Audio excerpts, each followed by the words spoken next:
Snow the Goalie is back, just a month removed from the biggest get in Flyers podcasting history. That interview, that sit-down that we had with Flyers GM Ron Hextall. A lovely, fantastic sit-down with the man who makes all the decisions for your team, your town, your Philadelphia Flyers.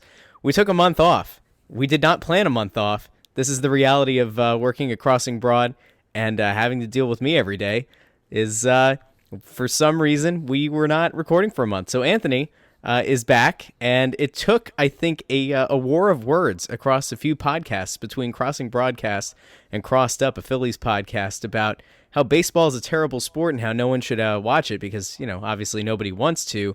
And after trading some barbs and a few in Slack, Anthony and I have made up, and here we are, a month later, recording episode 10 of Snow the Goalie. Anthony, how are you? I'm contractually obligated to do this with you, Russ. Otherwise, I wouldn't be talking to you. I'm just here so I won't get fined. That was very Marshawn of me, wasn't it? That was great. Hey, look, I know life happens sometimes. I mean, like what a lot of people don't realize is that we do so many other things besides just podcasting, right? And I mean, we all have our regular jobs, and we all have other responsibilities. And so you had a couple of things that kind of got in the way. I had a couple of things that got in the way. As a matter of fact, it was kind of funny. Like the night of the draft, I was out of town at a wedding, and I think I had 6 or 7 drinks in me when you texted me about the Flyers drafting Farabee, and I was like all pumped up that I had it correctly predicted this like weeks in advance on the Snow the Goalie podcast. And I was walking around the wedding, telling everybody, I was like, I told these people 6 weeks ago that this was the guy they were going to take. Oh, so you went like the Lewis Black route? Oh, You ever watch Lewis Black stand-up comedy? Yes. Yes. I could just see you waving. I told them, don't put the Captain Morgan in my cup. I said, give me the Smirnoff. I told them they were going to get Farabee. I could just imagine how fantastic that was. Yeah.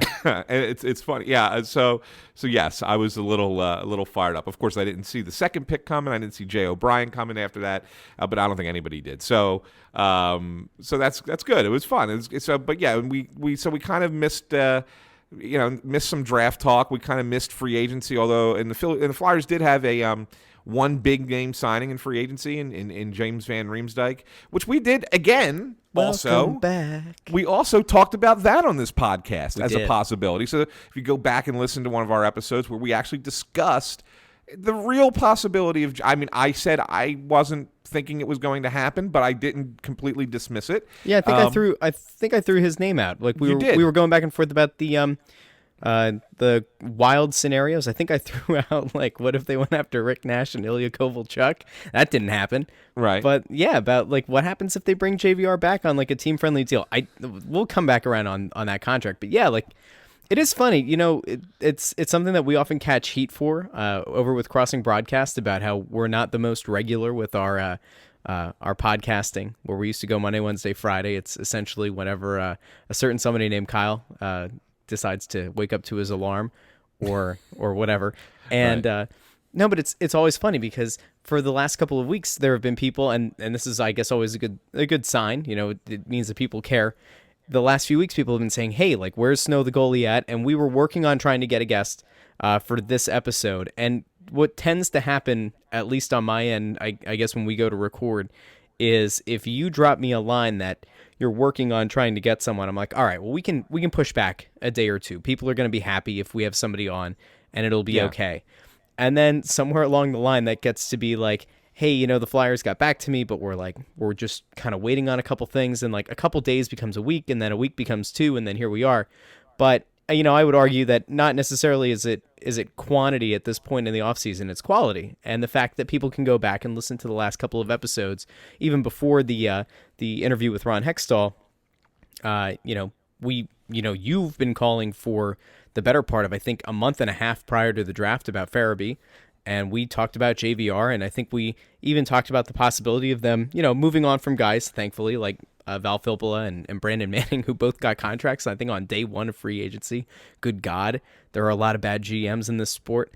But, we take a month hiatus, but all you had to do is listen to Snow the Goalie, and you would have known exactly how the Flyers offseason was going to pan out. So here we are. Yeah, we really didn't miss much. I mean, to be honest, there wasn't a lot that took place, and that you would have been if all of your hockey information came from Snow the Goalie, there wouldn't have been anything that kind of surprised you in the near 1 month that we've been not doing this. So I can at least say that I feel good about that.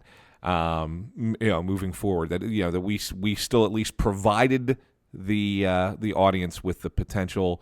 We gave them who they were going to draft. We talked about the one player that they signed in free agency. Well, there were actually two, but the second one's kind of irrelevant.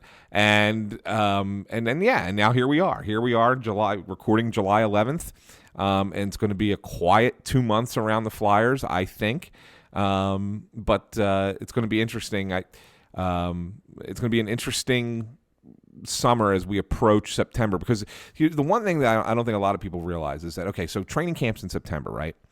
But players start filtering back into the area like over the summer, and some come sooner than others.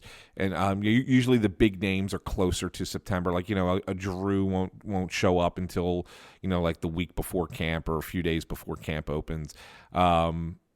Voracek will, just because he likes to go to concerts in the city, and he's one of those guys who lives in the city and stuff like that. But so he's probably the one big name who will come back early. But most guys will stay awake. But the young guys, they'll be here, right? Because they want to be around the team and working out at skate zone and stuff like that.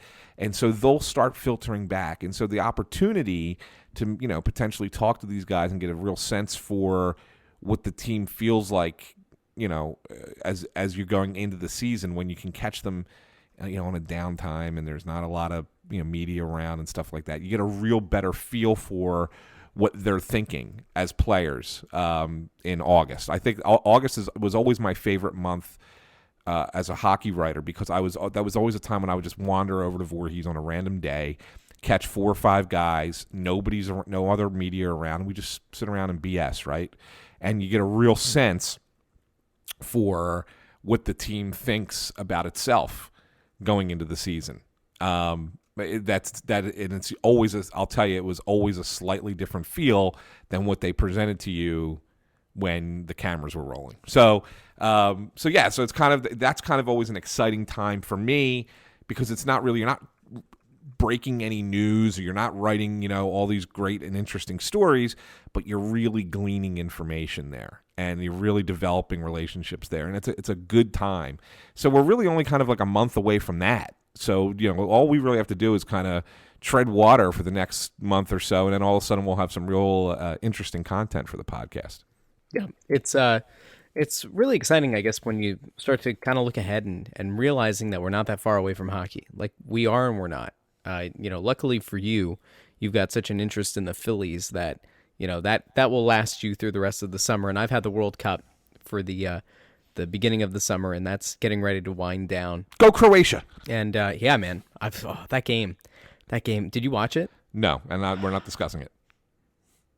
It's not. It's not in my contract to talk about soccer. You just really took the wind out of my sails. We had a conversation off air that Anthony really crushed my soul before he came on, and I just should have hit record a lot earlier, and it would have done. I mean, like, it would have provided people the ultimate Schadenfreude of all the people who have commented in the past about how much they don't like me. They would have gotten a real kick. You would have been raised to cult status. Like, if you had an Anthony SanFilippo fan club before, just wait until you would have seen what would have come out after this. But it was crushing me about soccer and about it in the Philadelphia market and all that, and it was rough. But anyway, like, when you start to think, it is funny. Like, the hockey season wrapped up. We did a show. We did the Hextall interview, which by the way, I got really good feedback on from people I know. I don't know if you've heard anything back from the team. Usually you get some kind of feedback. We don't have to talk about that necessarily on air, but I think when you kind of look back on it, it was referenced by, was it Bill Meltzer, right? Bill Meltzer referenced it. Charlie O'Connor referenced it. It's been referenced in several places. And the funny thing is, like, the more stuff that you read as you kind of go through this off season, you start to see these different columnists put out, or I guess beat writers or whatever, put out the way that they think that Hextall is going to kind of try to fill the gaps on this roster. And you still look at maybe the need for another center. You still wonder about what they're going to do with Wayne Simmons. And as some of these writers are starting to try to put the pieces together, I keep sitting back and thinking, man, like the interview that we did with Hextall, I feel like gave us a very clear outlook. And like going back, I went back and I listened to that interview again after they signed JVR, because I was trying to think, like, is there anything else that he's going to look to do? And I think we pretty much nailed it on the recap afterwards about, they're certainly going to look to promote from within. And the JVR signing as a whole, just I think it makes a lot of sense. Cap-wise, I don't know if it does. That was the one thing that stood out to me when I went back and I listened, is Hextall made such a big deal, or kind of grabbed back onto, I think it was the last question I asked, where I kind of framed it as, how do you know when it's time to make a big move, when it's, something that, you've got to consider the cap implications, like when do you make that big splash? And I thought the answer that he gave made it sound like he was more willing to doing a big money deal on a short term. And JVR getting a $7 million cap hit over 5 years for a total of $35 million. It makes sense. I think on ice, he fits this team really well. And it's almost like you're righting a previous wrong and trading him for poor value, I would say, in the Luke Schenn deal. It certainly didn't pan out. But when I look at it, I'm like, that's still 5 years. And now, like, you still have that top-heavy issue that I was kind of worried about them having if they had been able to even get, a meeting with John Tavares. It's just, you look at it and you've got Giroux and Voracek making over $8 million. And now you're throwing JVR in there at 7. And it's not like it's a terrible cap hit, but, like, to me, it's definitely top-loaded. It's a top-heavy cap situation that you're in right now. And it kind of puts you in a tenuous spot if you don't get rid of a Simmons, or, if you're looking to make a deal at the deadline, you don't have a lot of cap space to play with. You came in with $17 million, and now you're down to practically nothing. I don't know how you feel about it. Yeah, I was kind of looked at this when this deal came down. I was kind of like, meh, and it's for a lot of reasons. I thought. I think JVR will be fine. I think he'll score his goals like he does every year, and he'll be a decent player, and he'll fit this roster. He's very close with Giroux. He's very close with Voracek. He's one of those good locker room guys. Everybody kind of likes him. So that's, when I mean by good, he's not like a leader in the locker room, but he's a good guy in the locker room. Like, guys like him. Okay, so in that perspective, I think he fits fine. The reason I was meh about the deal was because, well, two reasons. One, the contract, like you mentioned. I did think it was a little top heavy, but I guess that's what the rate was going to be if you were going to bring him in. And secondly, I'm not a huge fan of JVR's game 5-on-5. It's okay, but it's not $7 million okay. That's the thing. Like, I think that he's a very good power play specialist. If his line starts in the offensive zone, he's good. But he doesn't get back to play great defense. He doesn't drive the puck well. He's not a great puck mover. He really doesn't do well when he starts in his own end. He doesn't have. It's weird. It's like, for a guy of his size, he doesn't play with size. I don't know if that makes any sense. No, it does. Yeah, he does on the power play. Like, he's a big body in front of the net. He's not afraid to get there, and he really is productive. But in 5-on-5 play, he's not a big body player. He plays smaller than his size. In hockey terminology, he doesn't have ass, is what they say all the time. And I know that sounds funny, but that's the thing that they say. And it really means that he doesn't have that hard physical game that you expect somebody who is not a speed player to have. It's a quality that you need, and it's something that's always been missing from his game, even when he was here before. And I think that was one of the reasons why they kind of were okay with trading him for Luke Schenn at the time. Turned out to be a bad trade, but at the same time, that was one of the things that was a negative about JVR. before he turned himself into a 30-goal scorer. So I was kind of meh on the deal. But I will say this, and this is where I'll give Hextall credit. When you look at the drafts that they've had and when you look at the prospects that they still have in the system, your left wings, okay, that you have, and I'm going to name a couple names here that actually played a little bit in the NHL, but these are the only guys that are really left in the system. That's why I'm going to point out it's kind of a bare cupboard. You got Taylor Lear, who was a fourth-round pick. He's a fourth-line guy at best. You got Tyrell Goulbourne, who was a third-round pick, who is a fourth-line guy at best. You got Oscar Lindblom, fifth-round pick, who came up last year. Finally, everybody kind of, all the people wanted him up on the team from the beginning of the year. But as you saw as the year progressed, he had some moments, but he also had some, downtime where he really struggled to score at the NHL level. I still think he's a third-line kind of player, and that's fine. He's a good defensive player, but I don't think he's much more than that. Then you have, from the 2016 draft, you had Carson Twarynski.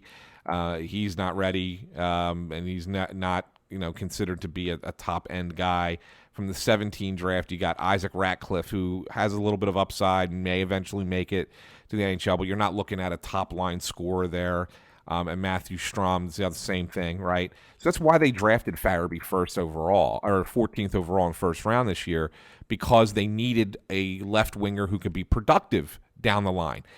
They don't have that. Giroux is playing left wing because they need him to play with Couturier. But I mean, in all honesty, if in a perfect world, let's be honest here. Even though he had a great year as left wing, his best year of his career, playing on the left side with Couturier, in all honesty, Claude Giroux is an NHL center. Okay, he's versatile and he can play left wing and he plays it well. And he had a great season. Should have been in the MVP conversation, but he's in reality not a left wing.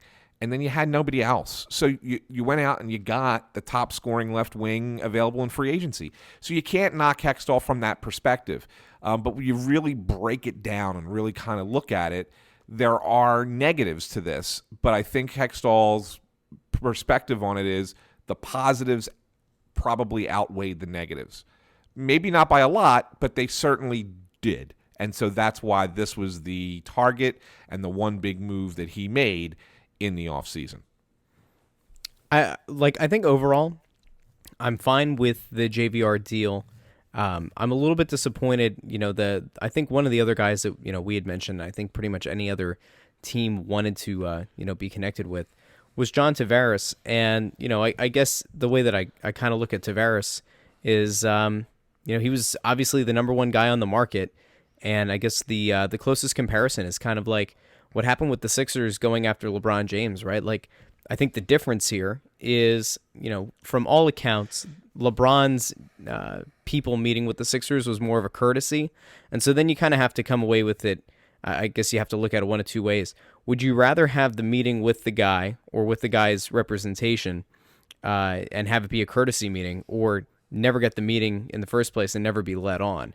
And it seems like, at least for the Flyers, like, it was funny to me in the initial aftermath of Tavares, shortening his list and going into meetings and having his reps meet with teams.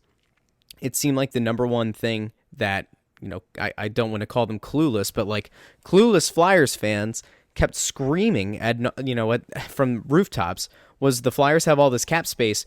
Why are they not forcing Tavares' hand in having a meeting? As if like, just because you have the most money means that you're going to be able to go out and like get a guy to, walk away from, what he eventually chose to do, which was go back to play for his hometown team. Like the idea that just because you can throw money at a guy means that he's going to, pick your team over every other option, was kind of silly, but he never gave them the opportunity. And to me, like, I didn't want the team to spend close to, $9, $10, $11 million a year on John Tavares. I think he would have been a nice player. But again, like, talk about the being a top-heavy team. I actually felt a lot better knowing that they didn't get a meeting, because then you're not getting strung out. And it doesn't, lead you to a situation where all of your other free agent, contingency plans evaporate. And to me, that's kind of what happened with the Sixers. It it seemed like they really thought they had a chance.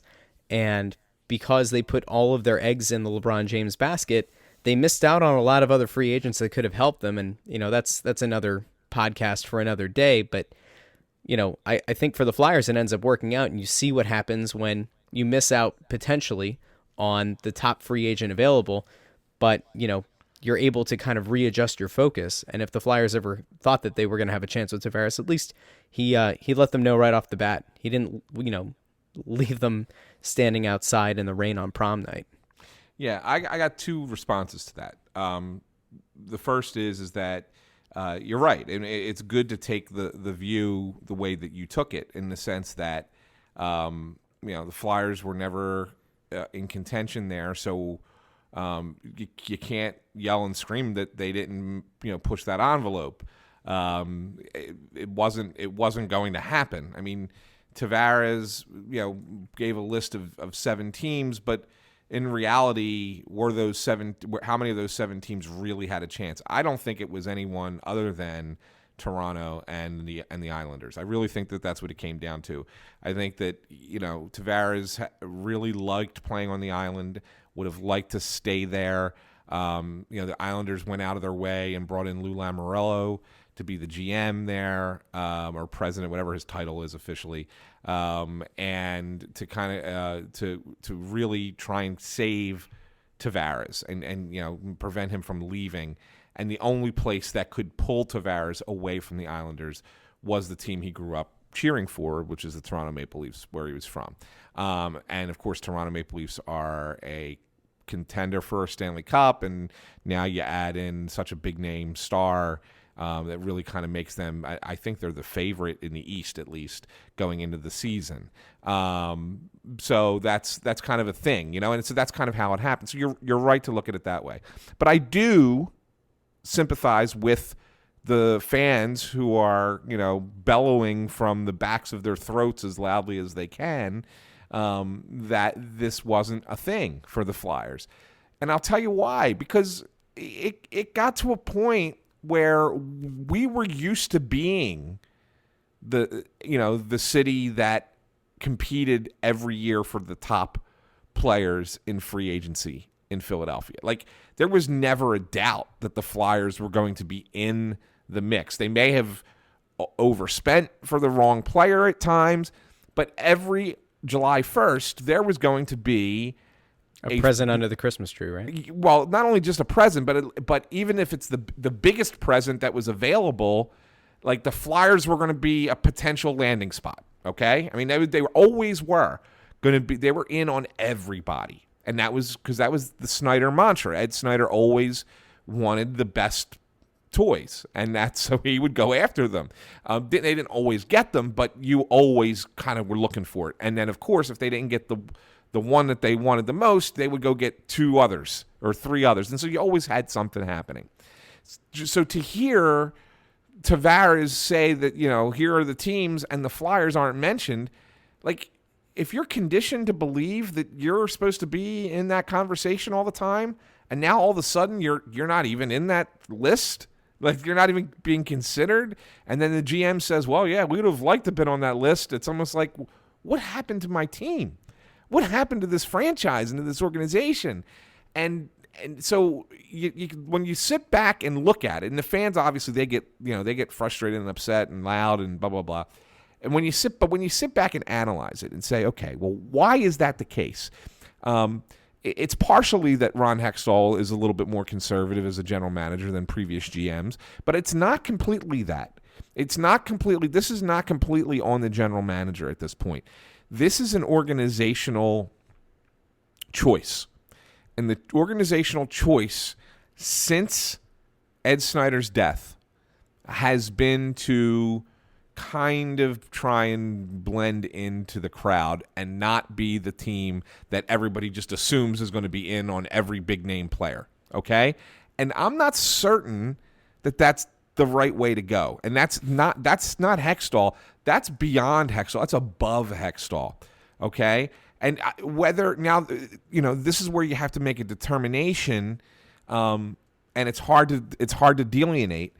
Is it a choice to be frugal? Is it a choice to be patient and conservative and build it through a long, slow process? Or is it a choice, or is it a decision of apathy?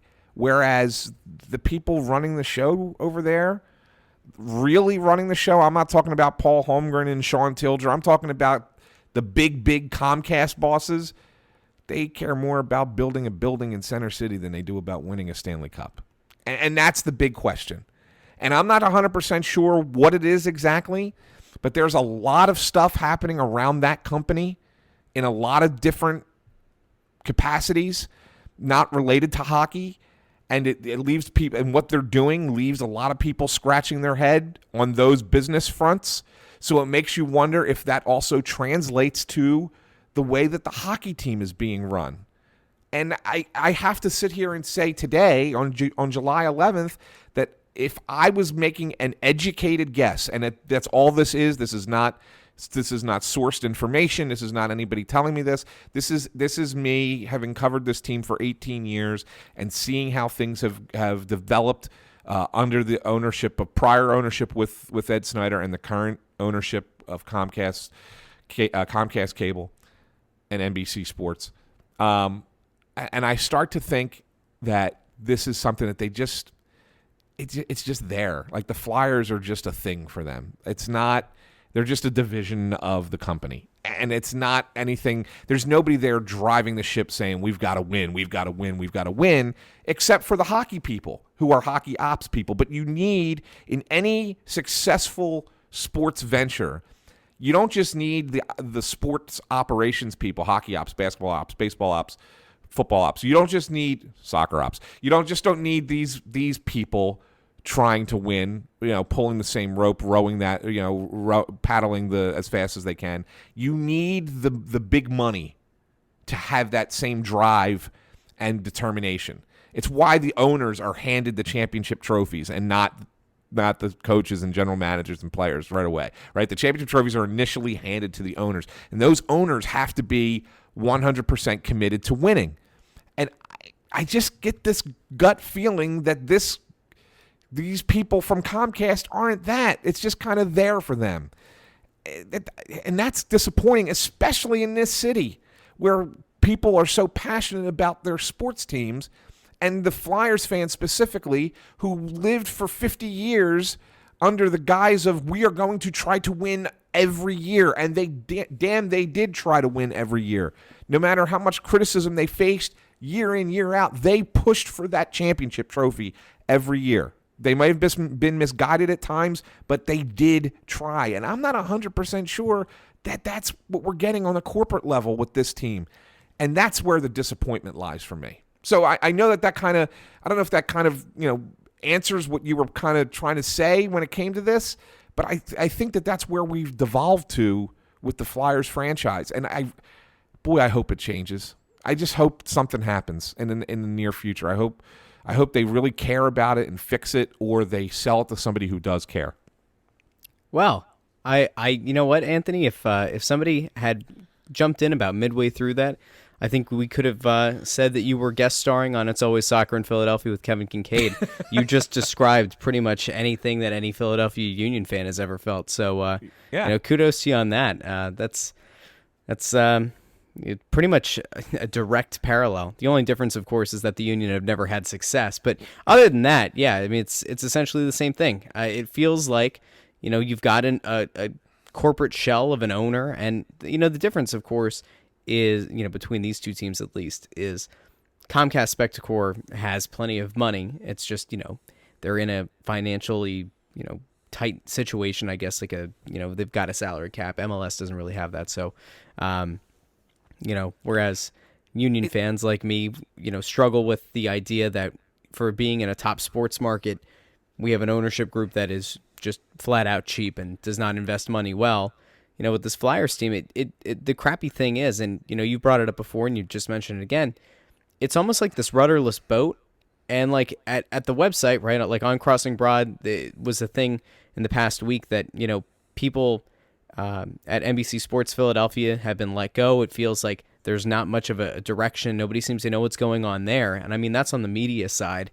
And now, like, it's certainly pretty evident at this point that nobody seems to have an idea of who Ron Hextall's boss is, who he immediately reports to. And if you say it's Paul Holmgren, who is, technically, I guess, higher up in the organization, who does he answer to? We don't have an answer to that. Well, the guy, it's Dave Scott is the guy's name. I mean, that's if you really want to, pinpoint who it is. But this is what I'll say, Russ. I mean, look, owners don't have to make themselves available to the media. Snider was a unique individual in that regard. He would always talk. He sought the media out. Like, he loved talking to the media. And so we were spoiled covering Ed Snider. That said, even in today's day and age where everything is social media and these guys try to avoid the getting the wrong quotes out there all the time, if you look around this city, Jeff Lurie doesn't talk to the media a lot, but he does talk to the media, okay? Josh Harris should avoid talking to the media at all costs, but he seeks them out to tell them, to talk to the media. Hey, we were close. We were close to getting LeBron. We were close. LeBron, he really did think about joining us here, and ultimately we're gonna just and John Middleton. Come on, watch Crystal Palace. John I own Middleton. 18% of Crystal Palace. All right. And John Middleton doesn't talk a lot to the media, but when he does, he has a lot to say. Yes, he does, and he inspires confidence. And see that. So I don't know where else you're going to go with this, but let me interrupt, of course, before you get to your main point here. Middleton, I think, is the one owner who, when he speaks, I believe him. When Josh Harris speaks, he's got no charisma, and I don't believe a damn thing he says. Right. When Jeffrey Lurie comes out and speaks, even last season, they go on to win a Super Bowl, but in last offseason, it did not, like, it just kind of felt like, remember there was the word that he had been getting himself involved more in player personnel and all that, and it was just kind of like, oh no, like this has Jerry Jones written all over it, like, please go away. Yeah. Like, we don't want to hear from you. Jay Sugarman doesn't exist for the union. And now that we don't have an Ed Snider, in charge of the Flyers, we don't really have that face. Yeah, Middleton's like the only guy that when he comes up to the podium, I'm excited because I know that there's either big news coming or he's going to, reiterate the point that they are going to go out and do everything they can to improve their team. And he's the only one right now in the city that I believe. Jeffrey Lurie, did a great job and made correct moves in the front office that led to, great moves and great, player personnel acquisitions and such. But even if he comes out and talks, I still don't know how much he knows about, what the overarching plan is. Middleton's the guy. Sorry, back to your point. No, and you're not wrong. I think Middleton's very genuine, and I think Lurie is sometimes disingenuous. I think Harris is a boob. I mean, I'm being blunt. I'm going to be as blunt as I can be. I mean, I think Jeffrey tries to mislead you a little bit, and that's, you just got to try and cut through that nonsense. I just think Harris is a boob. There's no better word to describe it. He's a boob. But who's the guy who's doing this for the Flyers? When was the last time anyone spoke to management above Paul Holmgren about the Flyers, the state of the franchise? It doesn't happen. And that's the concern for me. It's when you say it's a rudderless ship. Look, I think that Ron Hextall is breaking his ass every day to try and win something with this team. I think that Paul Holmgren, as the president, he's constantly over there in Voorhees. He's constantly meeting with Hextall. Even though he's the president, which is on the business side of things for the Flyers, I know the kind of man that he is. I know how competitive he is. I know he's breaking his backside as well to try and help this team win. I know from a business side of things that a guy like Sean Tilger is doing anything and everything that he can do within his power to market this team right, to make fan relations good, to really be good to their season ticket holders, and to do things the right way on the business side. There are a lot of good people down there, and I'm not just saying that because I used to work there. I really got to know them working there, and I know that they're all good people trying to do the right thing for the team. But there was just something different when it was Peter Luco and Ed Snider running the show there, and you kind of everyone was buying in, everyone was pulling on the same rope, and we all knew, that they were behind you. You always knew that Luco and Snider had your back for whatever you were trying to do, and because you knew you were doing it and trying to do it well and do it for the team. Now, who is that? It's somebody within Comcast, and you, by the way that they run the rest of their businesses, it makes you wonder if they really care who you are as an employee of the team. And so to me, that's why it's so frustrating, because I think that there are people who want to win within this organization and who are trying to win within this organization, and they just don't have that oversight that really cares whether they win or not. I'm going to say one more thing. I'm going to say one more thing. Just say that, and when I say that, and I don't want anybody to get to sit there and say, "Oh my God, I can't believe Anthony's saying this." The one thing I can tell you is the Flyers in the old under Snider and Luco and those guys, they did not consider the season a success in any stretch of the imagination unless they made it to the second round of the playoffs. That was how they looked at it and said, "You know what? We are going to spend as much money as we can to try and win a Stanley Cup. And in order to do that, we have to guarantee that we at least get to the second round, because that's the only way we could turn a profit." Okay? So they had to push and push and push, not just to get in, not just to have a winning record, not to be mediocre, but they had to be a team that was going to make it to the final 8 teams guaranteed in order to make money. That's how much they were spending to try and win a Stanley Cup. You don't see that now. They're not spending this. There've been a lot of cutbacks on the business side, and that's not happening anymore. And so it makes you wonder. It makes you wonder where the commitment level is from upstairs. Go ahead, Russ. I was just going to say, let me play devil's advocate on this. So I always felt like, and this is going to sound horribly morbid, and I guess I apologize in advance to anybody I offend.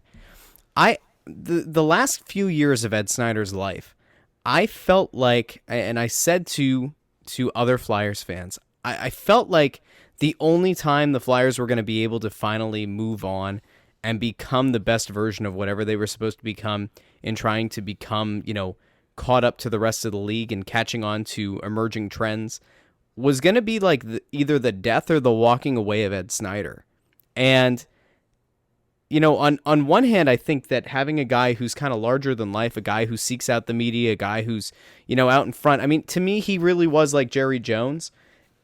I think that brings an inherent kind of stress that, as a player, especially in this league and in this current generation of professional athlete, I don't know how well that translates.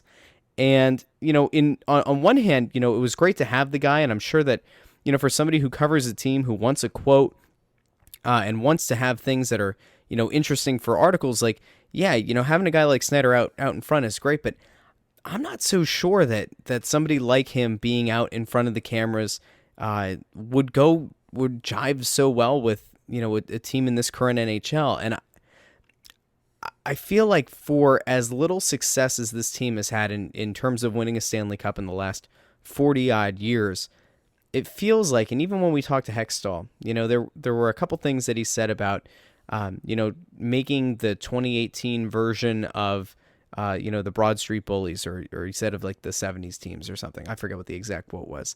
And I just kept kind of thinking, it still feels like there's this small lining of sentiment that the Flyers are always going to have to be the Flyers of old. And I don't think that works in this league. And I think that we've seen that, not rolling out 4 lines that are competitive or 4 lines that can competently go out and skate and drive play and actually, contribute in terms of scoring. I think we've seen over the last few years that simply isn't going to work, and that the better teams in this league are able, obviously when you get to the playoffs, you shorten your bench a bit, you double shift guys, you maybe don't roll out your 4th line quite as much, but I think the league is changing, and for better or worse. And obviously on one hand, it's worse. You never want somebody to die, so I don't want it to come off like that.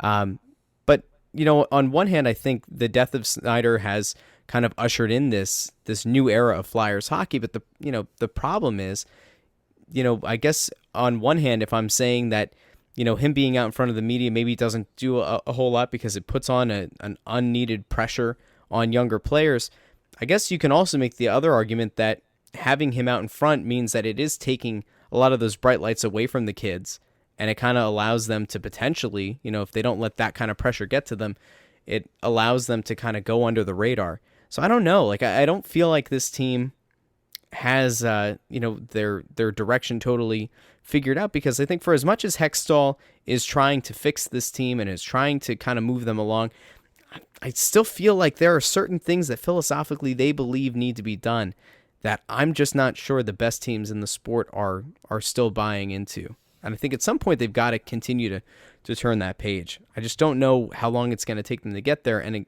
kind of to your point, I don't know if they feel an onus to do it, especially if they don't have anybody above them telling them that, things need to change. Yeah, I'll tell you where I disagree with you, Russ. I think that there is a real line here. Here's what I'll say.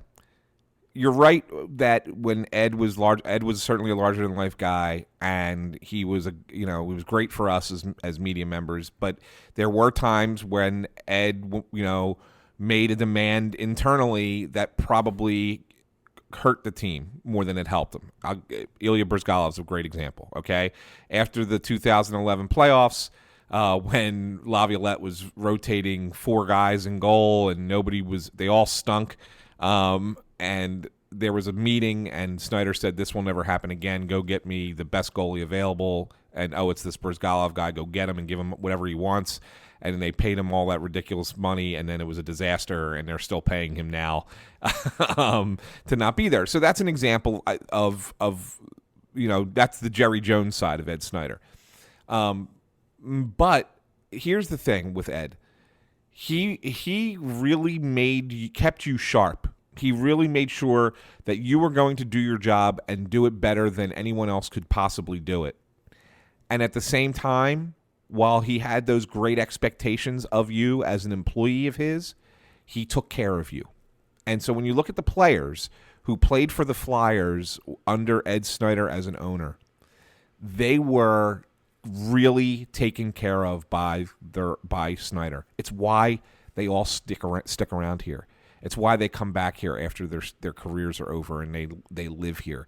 This isn't like the most. I mean, it's a great area, right? You're in the suburbs of a major market in the United States, right? But you could find beautiful areas outside of New York, outside of L.A., outside of Chicago, and yet these guys are very committed to this community, and it's because they were taken care of by their owner. Ed really cared about them. So even if he was putting that pressure on them a little bit through the media, privately, he took care of these people. And there's so many stories that have never even been uttered publicly about the things that Ed Snider did as an owner to take care of players. And while I still think that there is that notion of take care of the player when they get here, I think that's like, quote unquote, the Flyer way. And that's probably something that you're kind of questioning a little bit here. I don't think it's there enough. I'll be honest with you. It's not there enough. And yes, the game is going to change, and it's going to change again, 15 years from now, 20 years from now. Russ, we'll be looking back and we'll be watching hockey and we'll say, oh my God, do you remember what it was like in 2018? It's nothing like that now in 2038. So the game will change, and you always have to adapt with the game. And I think that Hextall is doing a very good job of trying to make this team adapt with the game, and that's a good thing. And I'm not certain that if this happened 15 years ago when Ed was alive and was healthy, that they would have changed, even if Hextall was the GM at the time, or even if if Holmgren or Clark or whoever. Like, I'm not convinced they would have tried to change with it because of Ed. And the fact that they're able to do that now is a good thing, but it's also, I think it's going completely the opposite direction in the sense that now they have too much leeway. You see what I'm saying? Yeah. I think that there's too much leeway to do it this way, and that there's not enough internal pressure to succeed from above. And so therefore, Ron Hextall can take a 7-year plan He may never admit to us that it was a 7-year plan, but that's really what this is a 7-year plan to win a Stanley Cup. And if it happens a year or two sooner, that's great. Then it happens a year or two sooner. But this was a 7-year plan. You were never going to have a 7-year plan with Ed Snider. And I'm not certain that any team in any sport should ever really have a 7-year plan. To me, that's too long. I think you can rebuild faster. I mean, it's an approach, sure, but you can rebuild faster. And you could always, fold the team, send it elsewhere, get an expansion franchise, and in your first year go to the Stanley Cup final. Right, exactly. You got look. I mean, that's the thing. I mean, that's what Vegas showed us is that it doesn't. You don't need to. You don't need to do this slow development thing. You can. It's an approach, but there is a way to do it without going so slow. There is a way, and if the Flyers are already they're 4 years in, so they have to continue on the path that they're on. Like you can't suddenly say, all right, change now. You just can't do it differently. And so I think JVR is the first step toward them making that next leap. But we still have to remember a lot of the guys that they're going to count on this year are young. I mean, yeah, Giroux and Voracek and JVR and Wayne Simmons. Okay, they're veteran guys. And now Gostisbehere will be going into his 4th year. Okay, he's going to be considered a veteran. And Provorov, and he's going to get better. But they're still young, right? There's still a lot of youth that the Flyers are going to count on. And they still don't have a goalie, right? They still relying on Brian Elliott and I still think something's going to give. I still think Michael Neuvirth is going to be traded or let go or something. Well, Alex Lyon's contract extension kind of points that direction, right? Yeah, I think. Well, I mean, he could still go down to the Phantoms. I mean, you could. So one of two people are going to go. It's either going to be Neuvirth or Stolarz. So one of those guys is going to go. Well, Stolarz is probably going to go on injured reserve, 2 days into the season? And, I mean, honestly, and that's a shame, too. Like, I went from being, unintentionally morbid about the death of the owner to, honestly, guys like Stolarz are just so unreliable. The idea of cutting bait with him, between Neuvirth and Stolarz, they're both going to get hurt. Well, you know that one can perform at the NHL level, sort of, and the other one you don't know at all. So, what does it matter? I mean, you're looking at cutting bait with one guy that's going to be injured, and then you're going to be keeping the other one that's also going to be injured that's, not NHL tested. So, I don't know. What is there really a worse option? Well, no, but so what I'm trying to say to you is that even now, even this season, bringing JVR in here and getting the kids another year playing together, this team's not ready to win anything. I mean, they may make the playoffs. They might. But, I mean, if I said to you right now, Russ, July 11th, you look at the rosters of all 31 teams in the NHL. Right now, do you look at the Flyers and say, oh, yeah, Stanley Cup contender? No. Do you? I do feel like they're a better – I think that they are a more solid playoff contender now. Yeah, than I did at this point last year. So let's look at the division for a second, okay? Are the Penguins still better? Of course. Are the Capitals still better? Of course. So they're what? Maybe the third best team. I mean, you can argue. We'll keep going. Well, we could argue other teams. I mean, I don't know. Columbus. They might be on par with Columbus and Carolina. To me, that's kind of the Rangers. I mean, they're all kind of in this mix. So yeah, you're right. I mean, they might be the third best team. They might be the fifth best team in the division. Any way you look at it, they're going to be battling for a playoff spot at the end of the season, just like they did this year, just like they did the year before and the year before that. But that's really what they are, and they're not much more than that. So, and until you have an established go-to goalie, and you hope it's going to be Carter Hart at some point, then you really can't talk about them as that contender again. So, year 5, year 6. I mean, when does it really kick in? That's what's, I think, concerning to me now. Is it feels like so much of what they're doing is based on Carter Hart being ready in the next 2 or so years, and I start to worry about building your entire big club roster around that, because you're one popped ligament away from things going sideways. You are a really awful year in the minors away from messing with the kid's head. And then like you've done everything at the NHL level to, build a team around, when Carter Hart's going to be up. And it feels like you're kind of building this team that you're hoping that everyone's prime or like all of the young defensemen, their prime is going to kick in around the time that you think Carter Hart's going to be up here and maybe 2-3 years into his NHL career. And it just feels like kicking the can down the street. It feels like that, I think the last few years it's felt like that. But the more I look at it, and I know that the goalie situation is tenuous as always, it just feels like they're kind of treading water another year. And, I feel like they're a better team just by the addition of JVR, by the, subtraction. It's addition by subtraction of getting rid of guys like Filppula and Manning, which means that, now we're going to have to argue about, who's going to be the veteran leader defenseman who's going to end up taking minutes away and, sending Travis Sanheim up to the press box. But, I think they're better off right now than they were a year ago. But I still don't think, kind of what you were asking, like they're not a Stanley Cup contender.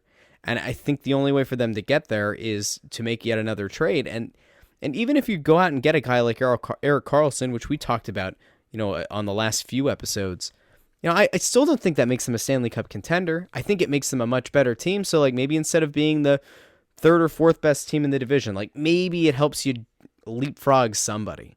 I don't think you're going to leapfrog Pittsburgh. Maybe you think that you can compete on talent, pound for pound with Washington. We thought that Washington wouldn't have been the worst matchup for the Flyers in the playoffs in round one of this past season. So I don't know, like maybe if you get a guy like Karlsson, maybe that helps to solidify things. But I just don't see a path right now for them to become a Stanley Cup contender in the next 2 years. And that's even assuming that, 2-3 years down the line, Carter Hart's up here and it's his second year in the NHL and he's gotten a full rookie campaign under his belt. At that point, you're looking at a Claude Giroux and a Jake Voracek who are 2 years older, who you're certainly assuming are going to have their production decline. You're going to have a JVR who's going to be at the end of his prime, probably beginning to go downward in year, 2-3 of his contract. I mean, you're going to have to hope that at some point the forwards that you've drafted are going to be able to take that next step. And that, to me, is the most concerning thing. I don't feel like the forwards on this team have been coached at this point to a spot where I've seen massive growth. Like, I think Travis Konechny's done a good job. But I can't really think of a guy off the top of my head who I'm like, yeah, you know what? That guy has gotten exponentially better. Sean Couturier got a lot better just by virtue of, not having to center a third line. Just by virtue of him having talented wingers. Like, yeah, he looks better. But I'm not so sure if you start the season with Nolan Patrick as your top line center and Couturier moves down to the second line. Like, I don't know if we're going to see that same dynamic goal-scoring Sean Couturier that we saw of last season. So until I start to see Dave Haxtell and company, develop these young forwards, I'm not going to, be totally rosy about the future of this team as a Stanley Cup contender. Yeah. I mean, that's the thing. This is what I've been. It's. I feel like I've been saying this for a few seasons now. I mean, they've really been moving either sideways or if they're moving forward, it has been a very slow step forward, a very small step here and a small step there. I mean, that's the kind of thing that it's been. It's not been. They haven't tried to take the leap yet. And even the JVR signing is not a leap. It's not. It's a step. It's saying, okay, we're getting there, but it was really to take care of a deficiency. I mean, they don't have left wings in the system. It's why they drafted one and why they signed one, because they had none. And so it was the one weak spot. As great a job as Hextall's done with his drafting, it's the one weak spot that they had organizationally. And so they went out and addressed that in free agency and in the draft. But yeah, I mean, that's it. People ask me all the time, I was telling you a story off air about how I was in the Verizon store getting my son a phone. The guy recognized me from the website and he started asking me questions about the Flyers. And he asked me, like, when do I think that they'll be ready to contend. And I said to him, I said, at the earliest, we're talking 1920, but more likely 2021. And I have to sit here and say to Flyers fans and ask you and respond to us. I mean, leave us a message, shoot us an email, whatever. Let me know. Are you okay with it taking 7 years to get to that point just to be a contender? 610-632-0975 when we come back.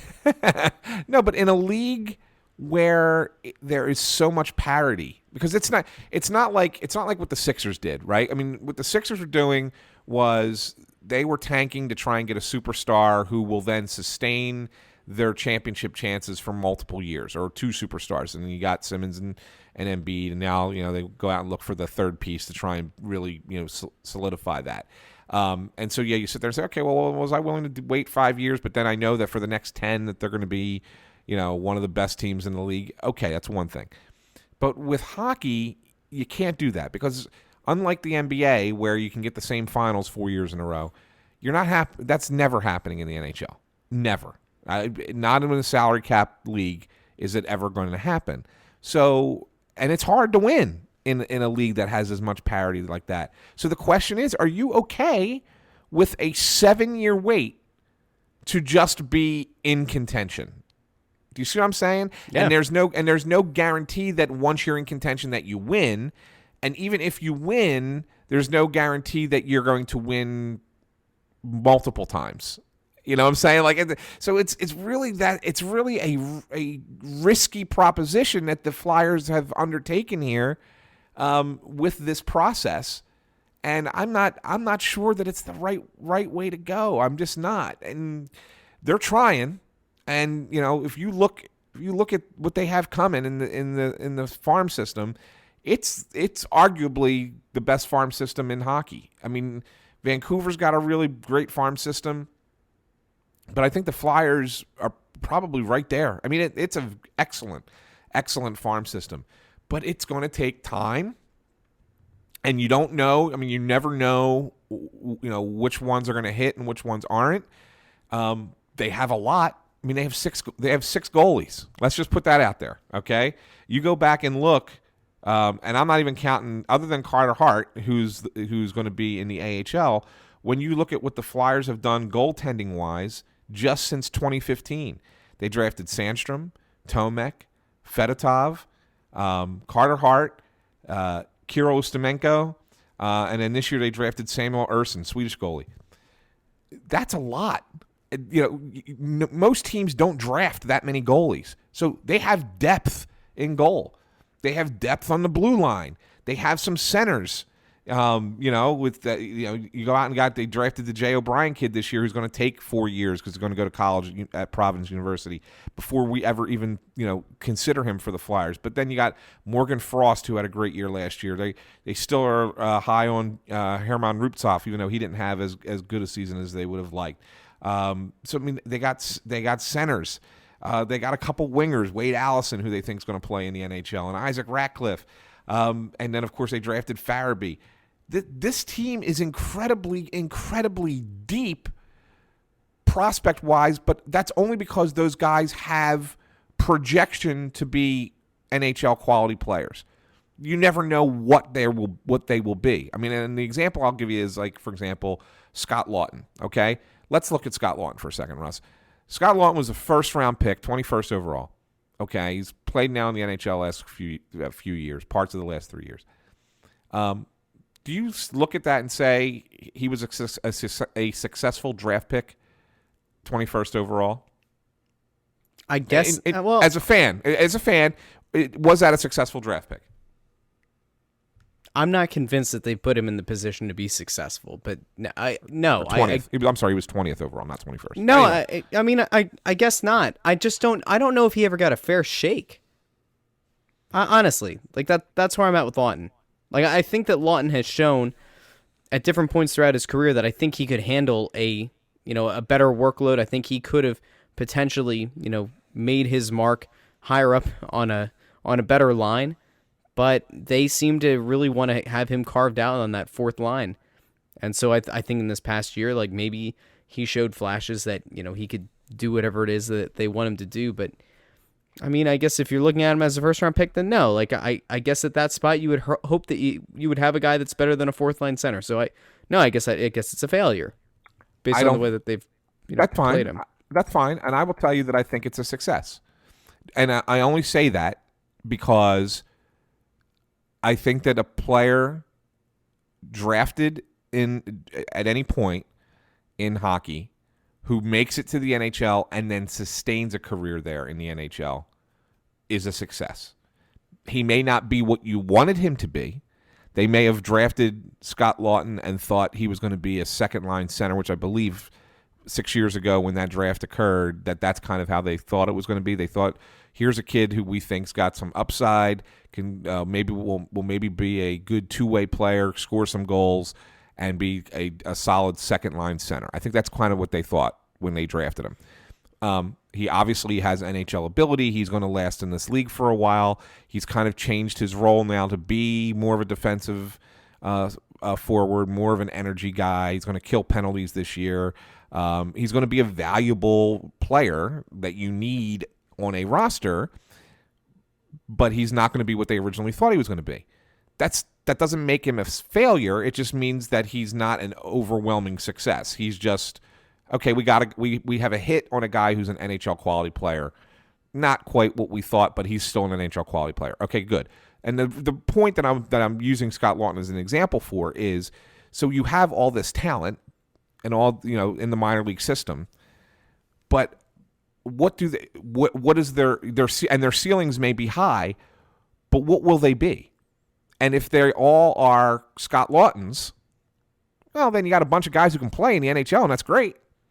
But nobody's jumping out at you as a star.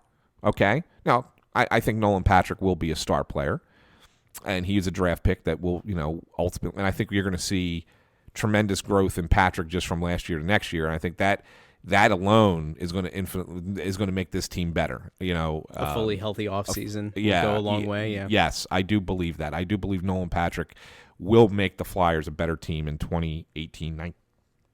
And I think that's something to be excited about. And when you think about it, if the lines go the way we think they will, you're going to have Patrick centering JVR and Voracek. And that, in all honesty, is probably an even better line than Couturier, Giroux, and Konechny. Just in my estimation, it's probably a more potent scoring line. It's not a very good defensive line. That's why it's going to be the second line and not the top line, because there's not a guy on that line who's really good defensively. But I think that they'll be able to put the puck in the net. You give them face-offs, offensive zone face-offs, and let them go in there, and they're going to find a way to score. Hold on, pause. Let me set over under January 1st. Nolan Patrick is installed as the first line center. I think it could even happen sooner. I mean, so you'll take the under? Yeah, I mean, so I have a feeling that you're going to see a tinkering with some lines in training camp, and one of them that you might see now that Couturier's kind of taken that next step, maybe you see Nolan and Claude and maybe it's Nolan, Claude, Voracek, Couturier. No. Maybe Nolan, Claude, Konechny, and then Couturier with Voracek and JVR. I don't know. I think that they're going to play with it a little bit. I forgot Wayne Simmons. I'm not forgetting. I'm not forgetting. I don't know what Wayne Simmons' role is. Poor Wayne. This is another subject entirely. I don't know what his role is. He's going to be a third line winger. He's not a great skater anymore. He's not going to be on the top power play unit anymore because you got JVR now, and then Patrick is even better probably than Simmons at getting to where he needs to go. Simmons is maybe the best tip deflection goal scorer I've ever seen. I mean, and that's on the Flyers, and that's saying something. I mean, that's high praise. I mean, the Flyers have had some great net front goal scorers. Tim Kerr, for example, and I've never seen anybody as adept at doing it as Wayne Simmons in this organization. So That's high praise, but I don't think he has a role there anymore. Who was I just power think, play one last year? well, It you was got Giroux. It was Giroux, Couturier, Voracek. it was Simmons, it's Simmons and Gostisbehere on the point. And then once Simmons got hurt, Nolan Patrick filled in for him. And so now you got JVR. So JVR is going to be that guy. And I think Patrick and Simmons are going to be on your second unit. Although I wouldn't be surprised if Patrick makes it onto the first unit. I really wouldn't. Somehow that they figure out a way. And, you got to assume somebody's going to get hurt somewhere along the line, right? All these guys aren't going to play 82 games. So there's going to be a lot of maneuvering around. But, yeah, I just don't see I don't see the role for Wayne Simmons other than he's a great locker room leader. That's his role. That's his role. That you know what, Russ? You asked who the veteran is, who's the veteran guy, who's going to come in and be the the guy that gets minutes from Hackstall. That because he's a valued veteran. It's Wayne Simmons. It's sad that it's become him, but that's who it is. He's still better than Filippo, and he's still better than Laterra, so I'll take it. Oh, there's no doubt. There's no doubt he's better than those guys, but I just struggle to find a real role for him. I feel real bad for him. Yeah, I do too. I like the Wayne train a lot. Maybe I don't know. Maybe he gets a few new wheels and he'll be able to ride once again. I don't know. I'm actually surprised that he's still here. I thought that draft day was going to be the moment that we were going to see it. I put a post together for the website, put that thing up. I essentially gave my sad farewell to Wayne. I ruined a keyboard. The tears that I wept short-circuited the keyboard. It was quite awful. But I just feel bad for the guy, and I feel like for somebody who's connected with the city so well, for a guy that for as much as I kind of railed against it earlier, he really does kind of remind you of the good old days of Flyers hockey. And you still need, I guess, somebody who's willing to step up for their teammates and drop somebody.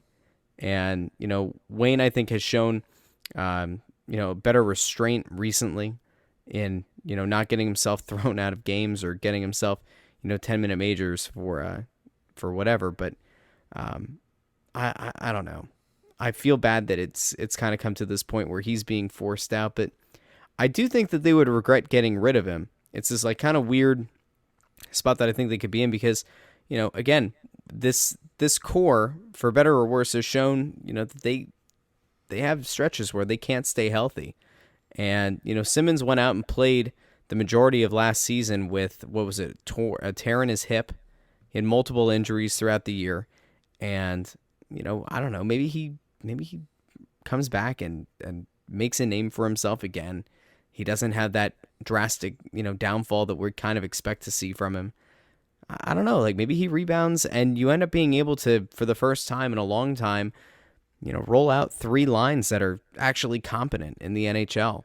And you won't have to, get as many miles on Voracek and on Giroux. And maybe it keeps your team fresher going forward, throughout the regular season. I don't know if that's something that they're going to look to do. And I don't know if it's something that ultimately we're going to be able to see this season. But, having somebody the caliber of, a Wayne Simmons when he's healthy on your third line, you could certainly do worse in this league. I don't know. Well, you're right. You can certainly do worse, but who's he playing with? Who's going to, Wayne Simmons is a guy you relied on to score, right? I mean, for the last several years, he's been, until this past season, he was a 30-goal scorer for the Flyers. He's, and you always expected him on the power play, and you always expected him on the second line, and being fed passes by good players. If he's on this third line, right? Let's just consider who that third line is probably going to be. I think it's going to be Scott Lawton, Oscar Lindblom, and Wayne Simmons. How many goals are you getting from those 3 guys as a combination? Really? Well, I mean, think about it for a second.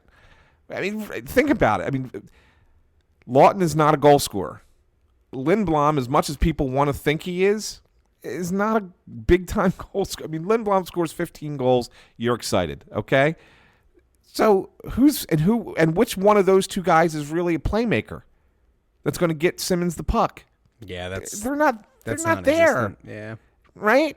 So what happens is when that line is on the ice, if they're in the offensive zone, the offense is going to be run through the defensemen. And you're going to hope that guys like Gostisbehere and Provorov are getting shots on goal and Wayne Simmons is tipping them in. I mean, that's what your hope is at 5-on-5. I think it's a poorly constructed bottom six still. I just do. Adding Van Riemsdyk is fine, and it's okay. It's just not – it didn't help your depth. Because, you bumped a guy like Wayne Simmons onto a third line. Okay, well, Wayne Simmons is really a second-line guy, and he's going to be playing on a third line. Well, that's good depth. It's only good depth if you have people who can get him the puck in the areas that he scores goals. And they don't have that. And that's where the flaw is in this thing. So, I don't know. It's July 11th. I shouldn't be negative. Let's wait and see. There's still offseason to happen. Trades can happen. More signings can happen. There's a lot of things that can still happen. So I shouldn't get, aggravated with the fact that this is what it is right now. But it's got really dark real fast. Yeah. It's the thing. I mean, I don't know, Russ. I mean, we haven't talked in a month.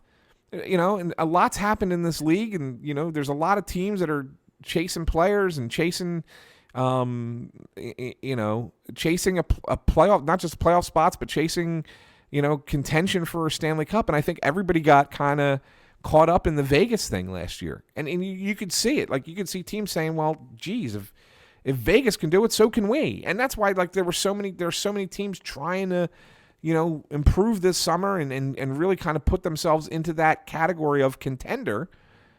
So you have less teams that are going to be quote unquote tanking. I mean, you have Ottawa who's going to tank, right? They're going to stink.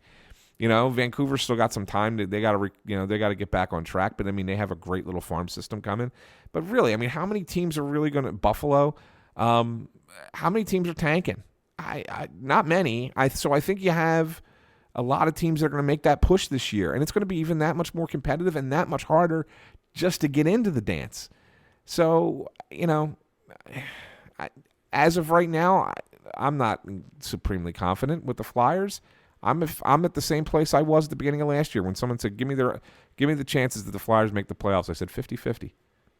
And it took them to the last game of the season to get in. I mean, that's the thing. I mean, and I think that right now, if someone said to me, Anthony, what are the Flyers' odds getting in the playoffs right now? I'd say 50-50. That's where I think it's at. I mean, they're slightly improved from last year at this time, but I think other teams are improved too, and so therefore I think that the odds don't change. I think it's still the same thing. I don't know. We've rambled on a lot here. This Russ. This got really negative. I was just trying to piece together a fourth line. So what happens if Dave Haxtell decides to go in a really crazy direction? Like, what happens if he decides to remove Konechny from the top six? Like, what if he sends Konechny down to be on a line with like Yuri Laterra and Lawton? We forgot about Michael Raffl. No, I didn't forget about Raffl. I mean, he's still in the mix somewhere. I mean, he's the Swiss Army knife. He can play anywhere. I think Raffl probably starts the year on the fourth line. I think Nick Aube-Kubel will be on the right wing of that fourth line. And then the decision is who's your fourth line center. I mean, are you still going to carry that Yuri Laterra contract? You still got Dale Weiss. you still got these guys under contract. We forgot about Jordan Wheel too. Jordan Wheel. Huh. And then you got if you're going to say maybe another guy who played for the Phantoms last year, maybe like a guy like Vorobiev or Vecchione. I mean, this is what you're talking about. I mean, this is the collection of characters that are going to be in the mix on the fourth line. And do you remember the movie Toy Soldiers? Yes. Did you ever see it? Yes. That's kind of where we're going. Yes. The bottom six is going to be Toy Soldiers. There's going to be a battle, and then pretty soon, Raffl's going to be wearing, Wheel's right arm, Weiss's left leg, and probably like half of Laterra's helmet. That's going to become like our fourth line center. I don't know. This is weird. I'll make another comparison for you. The Flyers lineup is like a game of chess, and the bottom six are all pawns. Oh, that's mean. But it's what it is. They're all pawns. I mean, maybe maybe Wayne Simmons is a bishop. Okay. Okay? That's fine. All right, maybe he's a bishop. That's it. The rest are pawns because they can't do anything else other than be out there. Yori Laterra is a knight. No, he's Yes. not. He's Yori not a Laterra- knight. yes, He can't Yori- move. He can't move in multiple directions. Come on. Yori Laterra is a knight because by title alone, he seems important. And in Dave Hackstall's mind, he's important. But realistically, he's the most useless piece because his patterns are absolutely useless. Just wait. The one chess grandmaster listener that we have for Snow the Goalie is going to attack us on Twitter. It's going to be great. Hopefully he doesn't like find my old Zanga page and comment there. I don't know. Do you see? This is. I know you and Bob like to do the one more thing. There was a like the world's youngest or second youngest grandmaster chess player named in recent weeks. Yeah, it was great. That's great. I got a chess story for you. Okay. Yeah, this Go ahead. Take you back. Take me back to my high school days. So in high school, when we used to have at St. Joe's Prep, we used to have we didn't have study halls at the prep. So you just had your class schedule. There was one lunch built in. But in your senior year, if you were taking AP classes, I mean, it could be in junior year as well, senior year. If you took AP classes, they only met on half of the cycle days. Okay, so the prep at the time ran on 6 cycle days, A through F. And so on three of those days, you met with your AP class, and the other 3 days, it was a free period. Well, the way my schedule broke out senior year, there were 3 days during a cycle where I had no classes 4th, 5th, 6th, or 7th periods. I had 4 consecutive periods off in a row. I had classes 1st, 2nd, 3rd, and 8th. Okay, so I had 4. So there was a lot of downtime for me. How much money was being paid for you to go to that I school? know, God forbid. My parents were I mean, well, it's $24,000 a year now to go there. At the time, my senior year, I think it was only $7,100. So only $7,100. But so I had a lot of downtime 3 of the 6 cycle days. Now the other 3, I was jammed packed. I had 3 AP classes and poor thing. 7 courses going. I only had the 1 free period at lunch. But the 3 cycle days, I had downtime. So we had to find things to do. And, of course, when you have all that free time, you're always looking for something to do. And you play basketball, play volleyball. We had a ping pong table. We had something called the Super Pong tournaments. We used to have we would practice playing ping pong. But, you would go through stretches of things. You would do it, and you're like, okay, I'm tired of that. Let me find something new. Well, one day I wander in the hall, and I see a couple guys playing chess. And, I mean, I had played chess before a couple times, but never with any kind of competitive drive. And so I used to sit there and watch them play. And then I started talking to them about chess, and they would talk about some strategy. And so I started to look it up in the library about different chess strategies and stuff. And so I kind of got into it for a short period of time.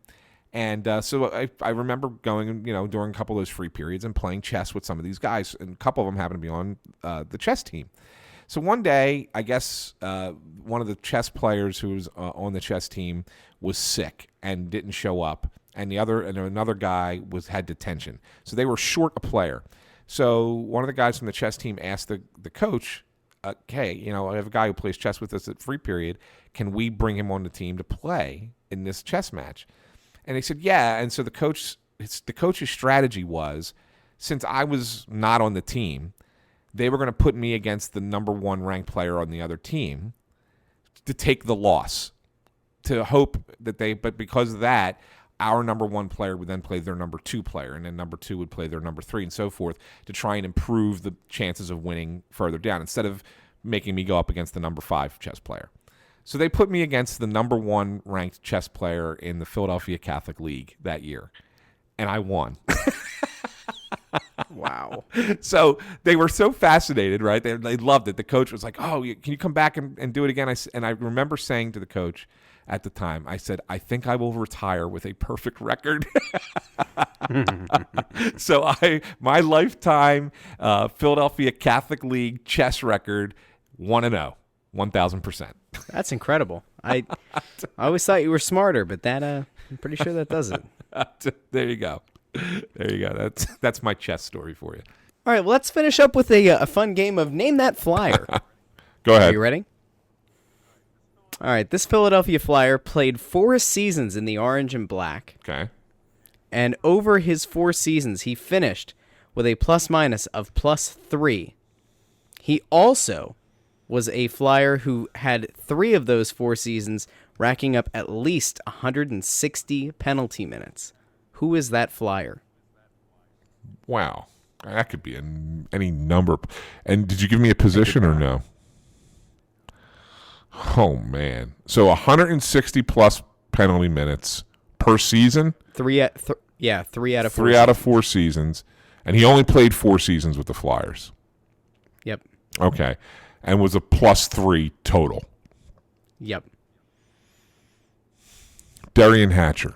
That is incorrect. I will give you a second chance.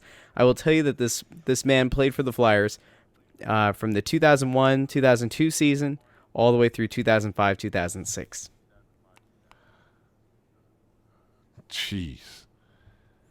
And he was a forward. Wow. By the way, I don't know if it's going to 2001-02. come through when we actually upload the recording, but your voice has gone down 3 octaves. I don't know if this is just what your voice does after we hit midnight. I don't know if you become Cinderella's carriage turning back into a pumpkin, but this is incredible. Anyway. I'm really deep at this point.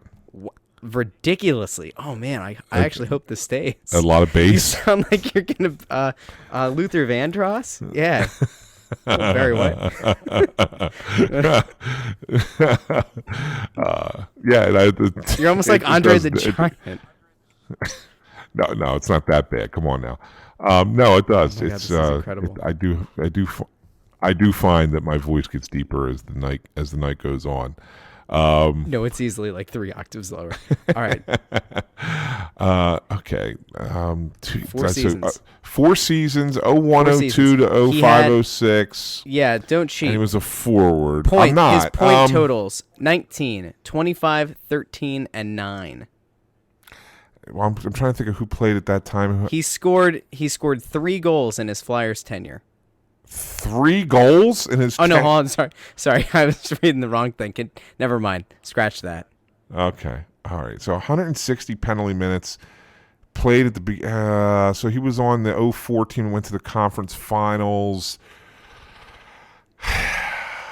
Well, the only guy who got all those penalty minutes has to be, well, it's either Fedoruk or Brashear. It's got to be one of those two pick. guys. I'll go Brashear. Donald Brashear, baby. Oh, yeah, Anthony. What a great way to end. Yes, Donald Brashear. I love Donald Brashear.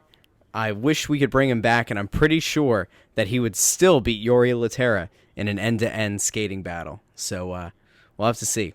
We'll get Hextall on the phone. I want to see if he's open to that. We'll just remind next episode of Snow the Goalie. I want I can't you take to you seriously. I really hope that it comes through like this. Because next episode of Snow the Goalie. I want you to ask me about Donald Brashear Easter Sunday in New Jersey. Okay. All right, we'll leave that as a. If anything happens to you before then, we're gonna know that Donald Brashear listens to this podcast, and whatever the story was too scandalous. All right. No, it's really not. It's really more of a funny story about the media, but it relates to Donald Brashear. Something there was an incident that happened in game involving Brashear, and then something really funny afterwards with the media happened. And so that it ties together, but it's too long of a story to put on now. I mean, we're an hour and a half in, so that's next episode. Remind me next episode. Right. Yeah. Before we go, we had a 5-star iTunes review, and unlike the scallywags that run Crossed Up, a Phillies podcast that recorded, I think, like 15 episodes without reading any of their 5-star reviews, we are not heathens over here, so we'll actually read them here. This one's by Flyer Fan 1106. Getting my fill of Flyers talk, 5 stars. Being a Flyers fan on the West Coast, it's hard to find someone to talk to you about the Flyers. You guys have a great show, and I get some information I might not have known.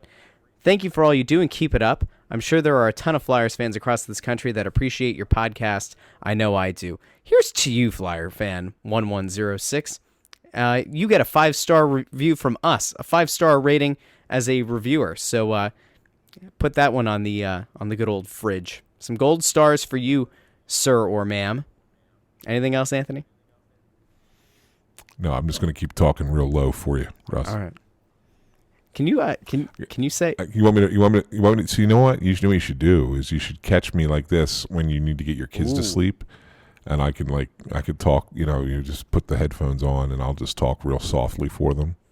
I used to do that to my kids when they were babies, and they would wake up in the middle of the night, and I would just I'd hold them on my shoulder and I would talk in a real low voice like this. Well, that's get them to fall back to not sleep. At all. And it always works. Yeah, it's not at all. God, this voice that you like that? Is just so freaking weird. It is so creepy. Now, just watch. Like when I go to put up the show, people are gonna be like, "Dude, he sounds the same. Nothing's different." And if that's the case, I need everybody to put this playback speed at like 0.05 or no 0.5, and you'll understand. It's freakishly low. But anyway, wow. Snow the Goalie, it's been a month. We're back. We're here. We're alive. And we will be back next week with another show, possibly a guest coming up in the next couple of weeks. We're looking forward to that. And as always, thank you for listening to Snow the Goalie. Go check out the other shows on the Crossing Broad Podcast Network, including Crossing Broadcast every Monday, Wednesday, Friday. Wink, wink, nudge, nudge. Say no more, say no more. Crossed Up, a Phillies podcast with Anthony and Bob on Tuesday mornings. Of course, Snow the Goalie is what you're listening to now. If you're not subscribed, make sure you subscribe to the podcast on iTunes, Google Play, Stitcher, and wherever else you get your podcasts. And let me point out, Russ, Crossing Broad we are the most consistent. I want to point out that Crossed Up is the most consistent podcast on this Podcasting Network. You guys actually have the second most episodes of a non-Crossing Broadcast show. I think Crossing Broad FC is actually past you, so you can put that in your pipe and smoke it. But no, Crossing Broad FC will have a recap of the World Cup semifinals and quarterfinals, and a preview of the upcoming final on Sunday between which two teams? Croatia and France. France. And, of course, on Saturday before that is the third-place game, a consolation game, if you will, between poor Belgium and even poor England. Oliver Twist wants some more, and so do those England players. Anyway, those shows are all available on, like we said before, iTunes, Google Play, Stitcher, and wherever else you get your podcasts. Oh, and, of course, It's Always Soccer in Philadelphia is also available with Kevin Kincaid and Dave Zeitlin. For Anthony, at AntSanPhilly on Twitter, I'm Russ, at Joy on Broad. We will talk to you again next week. Thanks for listening.